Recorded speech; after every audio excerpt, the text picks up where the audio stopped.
Welcome to On the Edge with JP Devine from Central Maine Sunday. On the Edge with JP Devine audio is sponsored by Sprague & Curtis Real Estate, the largest full-service real estate brokerage in Central Maine's capital region. Selling properties, helping people, getting it done. Visit their website at spragueandcurtis.com. Now here's JP Devine. Is victory, really, as the movie Apocalypse Now told us, the smell of napalm in the morning? No. Sometimes it's just the smell of printer's ink as you hold this paper to your nose and inhale the smell of the free press. Just like the aroma of rain hitting the sidewalk on a hot summer's afternoon, the fragrance of political victory is overwhelming and evocative, especially when it falls on your sidewalk.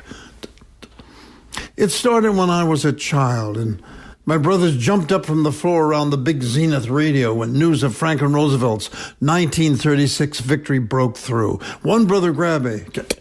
They tossed me back and forth like a baseball. Then, Happy Days Are Here Again flowed out of the radio, and the smell of bacon in the kitchen filled the air. It was a smell of victory. You don't forget that smell.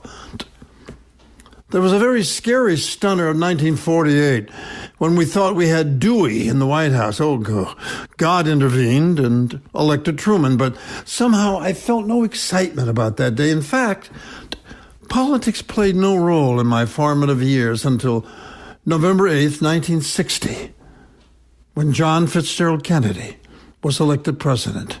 Bam!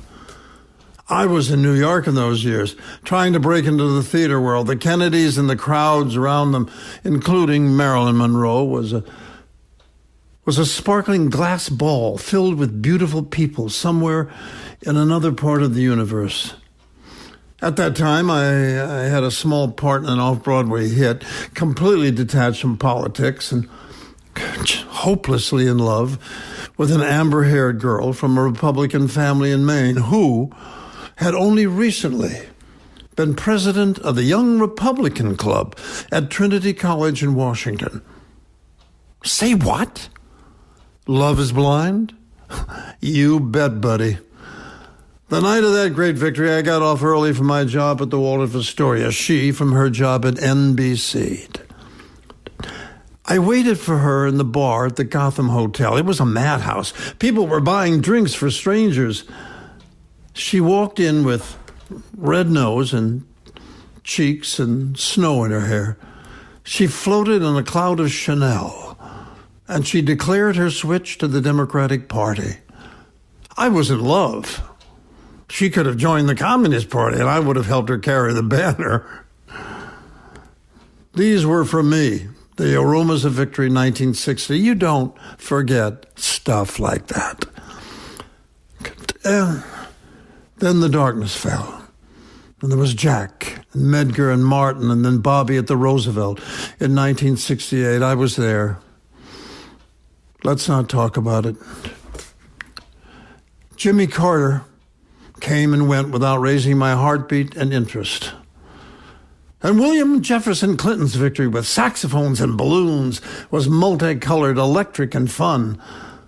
Then that Mona Lewinsky circus blended with the noise and the acid bile of the Republican minority. The party seemed over. The candles flickered and dimmed. The bright colors faded and everything turned gray. Maybe I thought I was just getting old. Then one magical day, the gray light pulled back. Barack Obama walked out of the soiled fog and the world found its pulse.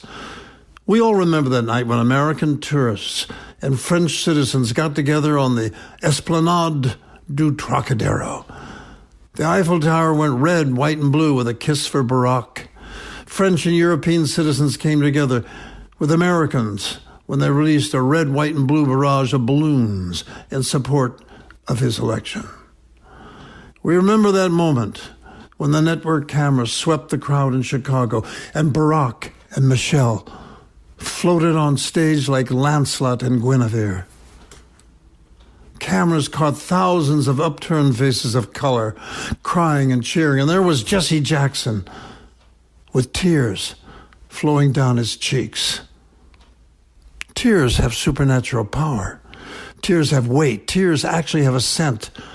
Believe me. Now, in all corners of the Democratic Party, tears have dried up. Happy days are here again.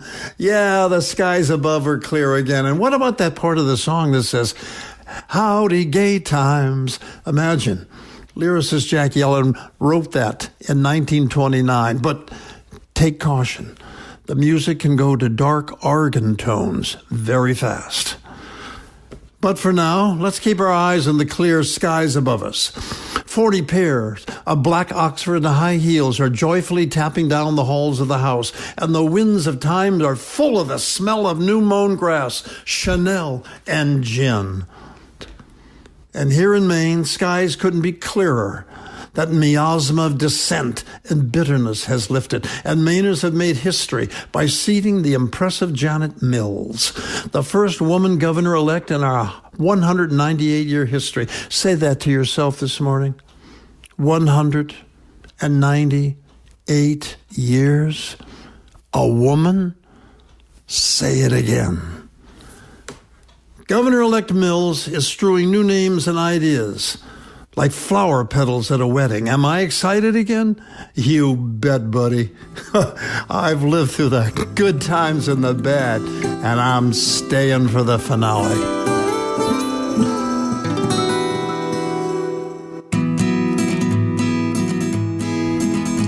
Thanks for listening to On the Edge with JP Devine from Central Maine Sunday. On the Edge with JP Devine is sponsored by Sprague & Curtis Real Estate, the largest full-service real estate brokerage in Central Maine's capital region. Selling properties, helping people, getting it done. Visit their website at spragueandcurtis.com. Make sure you pick up Central Maine Sunday this week wherever newspapers are sold, and visit our website at centralmaine.com.